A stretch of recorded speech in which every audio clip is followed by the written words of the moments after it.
Hello everyone, कैसे हो सब। तो क्लास हमने फर्स्ट ईयर और सेकेंड ईयर क्लास के स्टूडेंट्स को आउटसाइडर चैप्टर पढ़ा भी दिया है और लिखवा भी दिया है।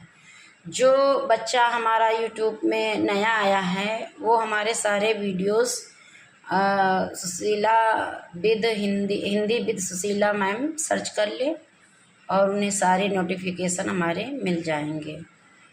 और 9th और 10th के भी बच्चों के लिए है कि हमने लास्ट ईयर ही जो है पूरे सिलेबस कंप्लीट करवा दिया था, इसलिए हम उनके वीडियो नहीं डाल रहे हैं। अगर आपको चाहिए हमारे वीडियो तो आप हमारे चैनल पर विजिट कर सकते हैं।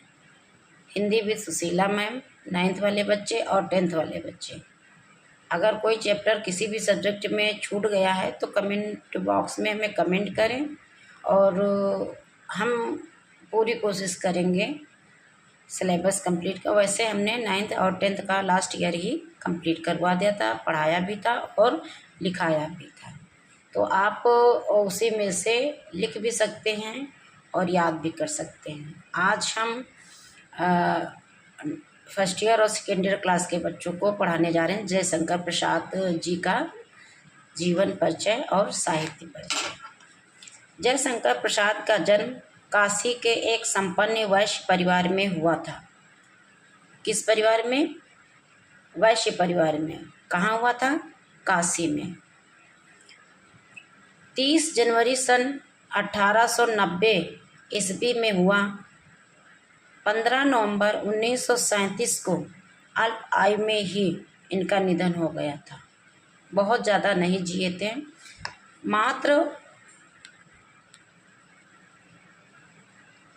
कम ही उम्र में इन्होंने जो है अपने शरीर का त्याग कर दिया। आरंभ में ही ब्रज भाषा में रचना करते थे, पर बाद में खड़ी बोली की ओर आकर्षित हुए। 1918 में चित्रधार नाम से आपका प्रथम काव्य संग्रह प्रकाशित हुआ। इसके बाद कानून कुसुम, आंसू, कामायनी आदि प्रकाशित हुई। इनकी अन्य प्रमुख कृतियां हैं झरना, लहर, प्रेम प्रतीक, छाया, प्रतिध्वनि, आकाशदीप, आंधी, इंद्रजाल इनके कहानी संग्रह हैं। कंका, तितली इनके उपन्यास तथा अजातशत्रु, स्कंदगुप्त, चंद्रगुप्त एवं ध्रुव स्वामिनी इनकी प्रसिद्ध नाट्य कृतियां हैं। कामायनी काव्य पर इन्हें मंगला प्रसाद पारितोषिक प्राप्त हुआ है। प्रसाद की कहानियों में सांस्कृतिक चेतना के दर्शन होते हैं।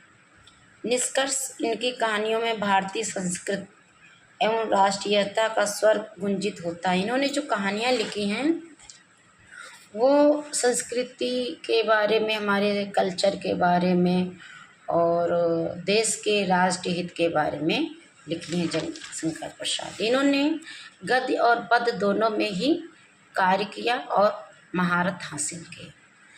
आपके बुक गद्य संकलन में इन्होंने एक चैप्टर लिखा है दासी, जयशंकर प्रसाद जी ने लिखा है आपके सिलेबस में।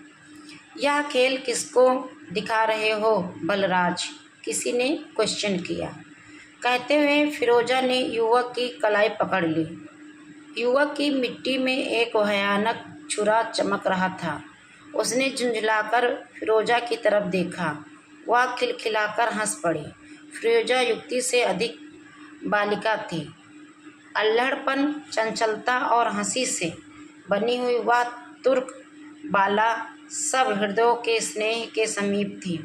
नीली नसों से जकड़ी हुई बलराज की पृष्ठ कलाई उन कोमल उंगलियों के बीच में शिथिल हो गई। उसने कहा, फिरोजा, तुम मेरे सुख में बाधा दे रही हो। सुख जीने में है बलराज। ऐसी हरी भरी दुनिया, फूल बेलों से सजे हुए नदियों के सुंदर किनारे, सुनहला सवेरा, चांदी की रातें, इन सबों से मुख मोड़कर आंखें बंद कर लेना कभी नहीं। सबसे बढ़कर तुम इसमें हम लोगों की उछल कूद का तमाशा है।